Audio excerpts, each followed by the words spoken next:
My name's Steve Taylor. I'm the director of Unique, which is my business. I'm very fortunate. I love to do what I do every day. Very, blessed.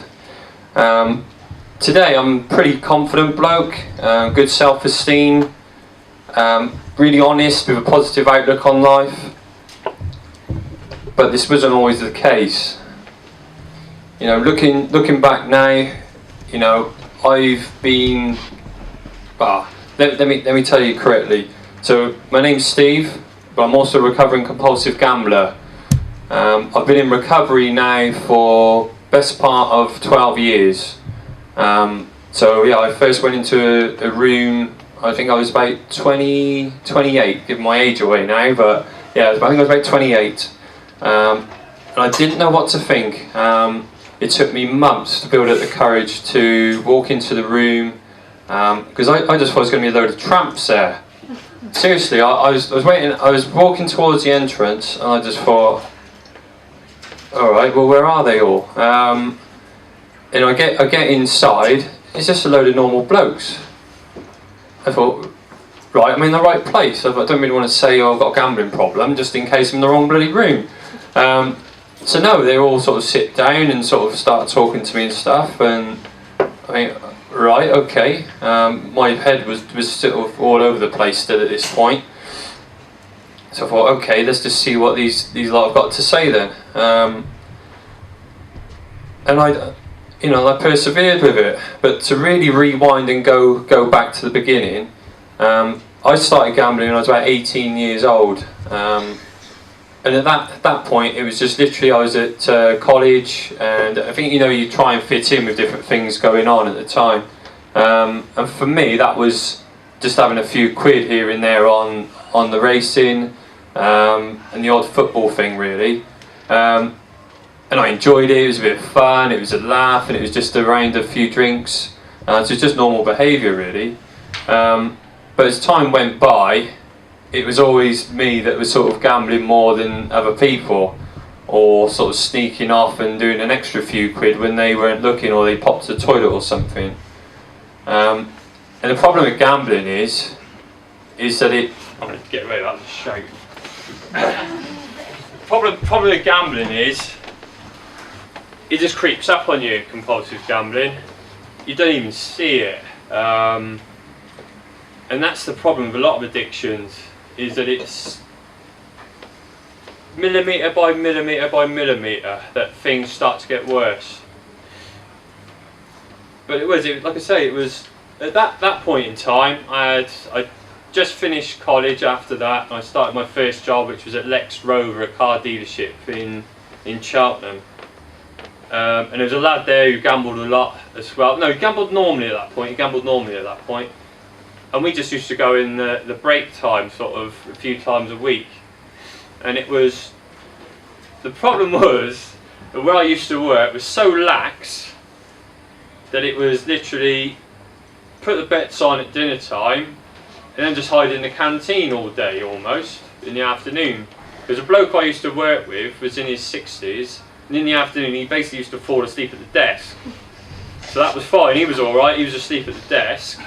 So I just sort of had a wander around and thought, okay, we go and have a bit, go and watch the races.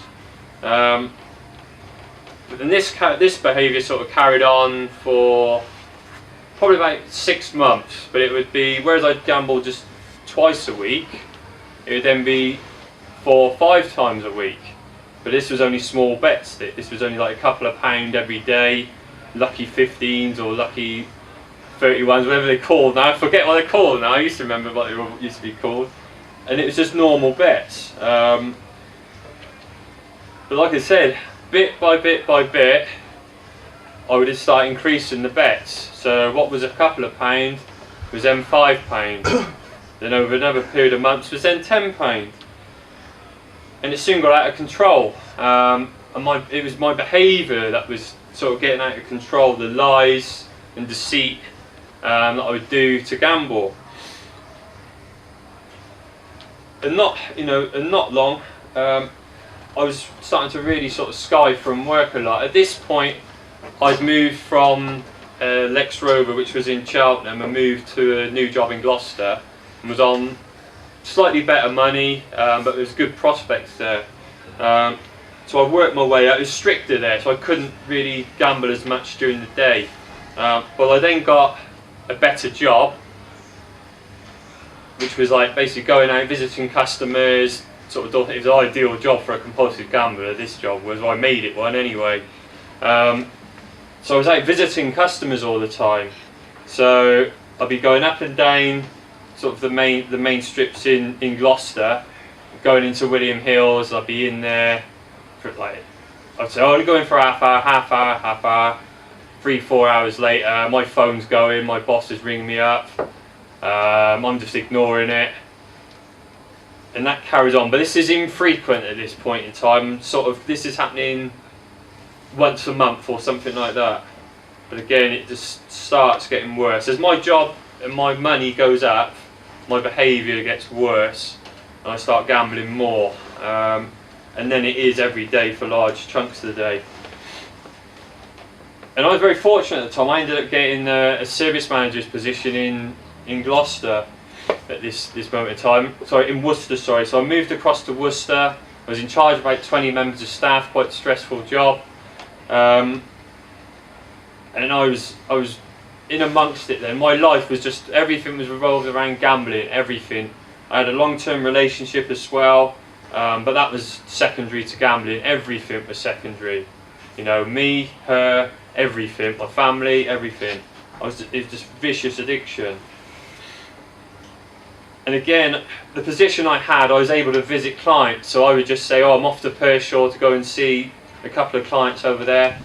You know, and it's something that should have took me an hour and a half max. You know, I was gone for 5-6 hours, and this was common, a bit further away, but it was out sort of Swindon way. And my erratic behaviour was so bad, I got caught speeding, so I was running late, doing 108 on the A417. And the cop who sent me, I said, I can't believe I was doing 108. So it's I ended up getting took to court, and it's in the Echo. Man can't believe he's doing 108. I was like, so I got caned at work about that, obviously, quite rightly. But that was just slowly unraveling. I couldn't afford no shares and no horse. You know, I was on okay money, but I couldn't. It was just my brain wasn't in the real world. It was away in fantasy land. But it's okay. It was only a money problem, or so I thought.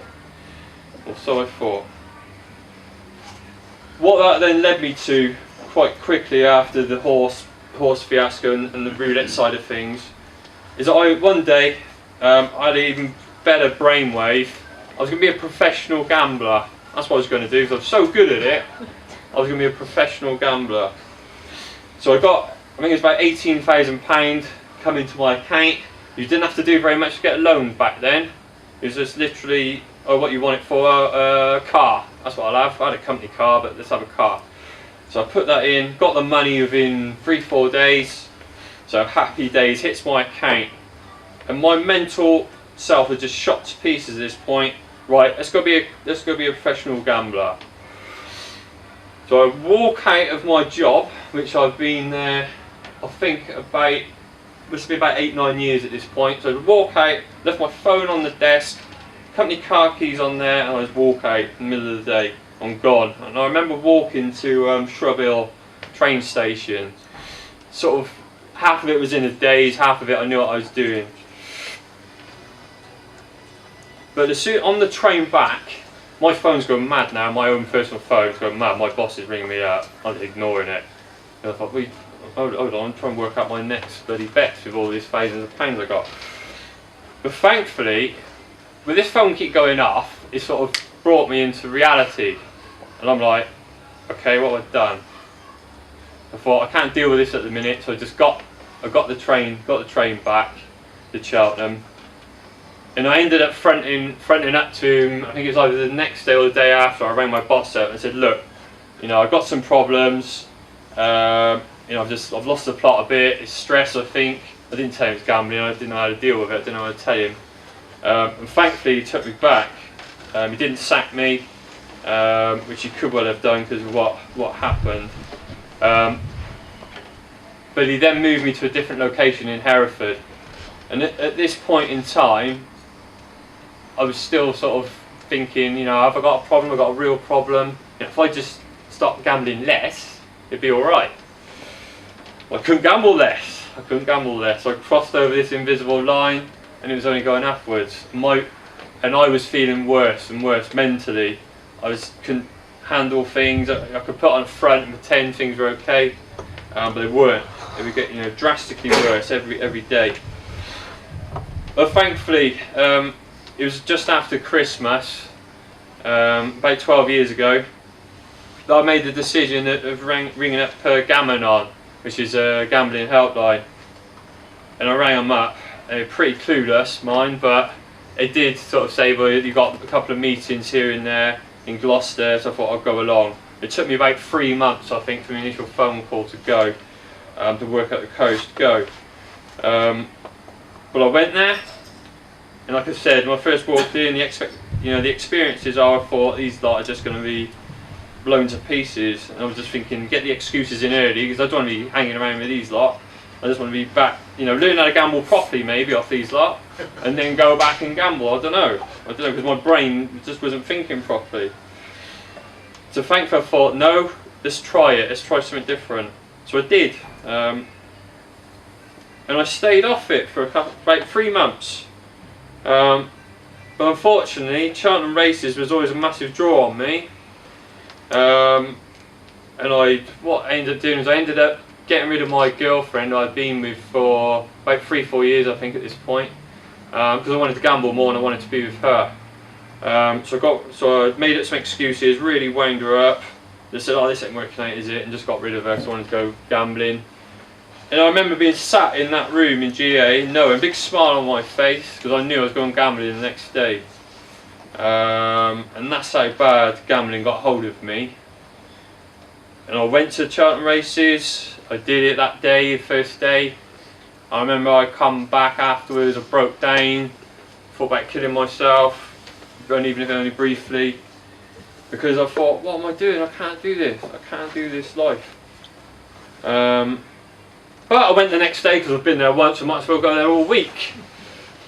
So I went there for the rest of the week, and I was just numb. I sort of went with this one lad, and I was just gambling normally in front of him a little bit, and then when he weren't there, I was just going crazy on the roulette machines, and I just knew for certain. I just thought, right, just get away from here and get back to the meeting on the Monday. And I went back on the Monday, and thankfully I abstained from gambling for a good 7.5 years after that.